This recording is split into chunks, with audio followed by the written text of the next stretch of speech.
एकता का प्रतीक है छत्रपति शिवाजी महाराज, डॉक्टर बाबा साहेब अम्बेडकर, महात्मा ज्योतिबा फुले, राजर्षि शाहू महाराज ने सभी धर्मों और जातियों के साथ लेकर समाज की उन्नति का मार्ग हम सबको दिखाया है। हमें इसी विरासत को आगे बढ़ाना है और किसी भी तरह की समाज विभाजन की ताकतों के बहकावे में न आना है।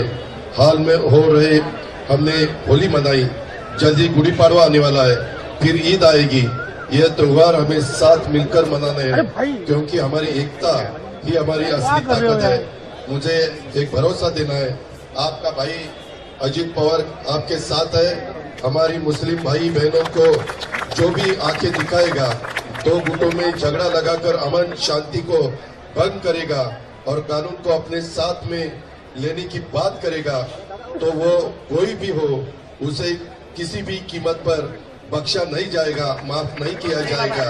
इतना ही मैं आप सभी को बताना चाहता हूँ। आपने अजीत दादा का ये वीडियो देखा। महाराष्ट्र की राजनीति में पहले से ही भूचाल चल रहा है।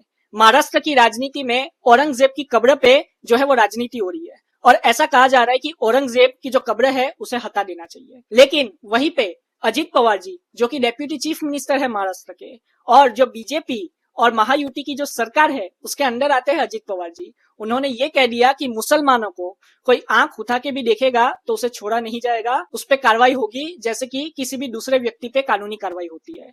अब मैं बता दूं कि अजीत पवार जी की पार्टी जो है वो एनसीपी है।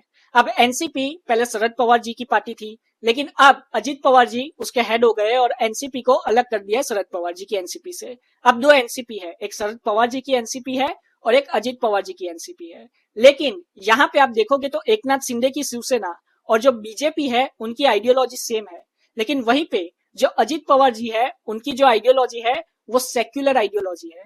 तो यही वजह है कि अजीत पवार जी ने जब मुसलमानों को वो भाषण दे रहे थे तब डायरेक्टली कह दिया कि अगर मुसलमानों पे कोई आंख उठा के भी देखेगा तो उसे हम छोड़ेंगे नहीं, क्योंकि अजीत पवार जी को बहुत ही अच्छे से पता है कि उनको जो वोट मिलते हैं वो मेनली मुस्लिम से मिलते हैं और बीजेपी और एकनाथ शिंदे की शिवसेना है उनको जो ज्यादातर वोट मिलते हैं वो हिंदू वोटर्स है, वो ज्यादातर हिंदू वोटर्स उनको वोट करते हैं। तो यही वजह है शायद ये बीजेपी की ही प्लानिंग हो ताकि हिंदू और मुस्लिम दोनों वोट महायुति को जाए। अब आगे मैं एक और चीज बता दूं कि अजीत पवार जी ने ये जो बयान दिया उसके बहुत सारे मतलब निकलते हैं। अजीत पवार जी ने आगे ये भी कहा कि अभी होली और गुड़ी पर्व जैसे फेस्टिवल गए, वैसे ही अभी ईद आएगी, तो ईद भी हम सबको मिलजुल के मनानी चाहिए। आगे अजीत पवार जी ने यह भी कहा कि रमजान सिर्फ एक धर्म का फेस्टिवल नहीं है, रमजान से सारे धर्मों को कुछ ना कुछ सीख मिलती है।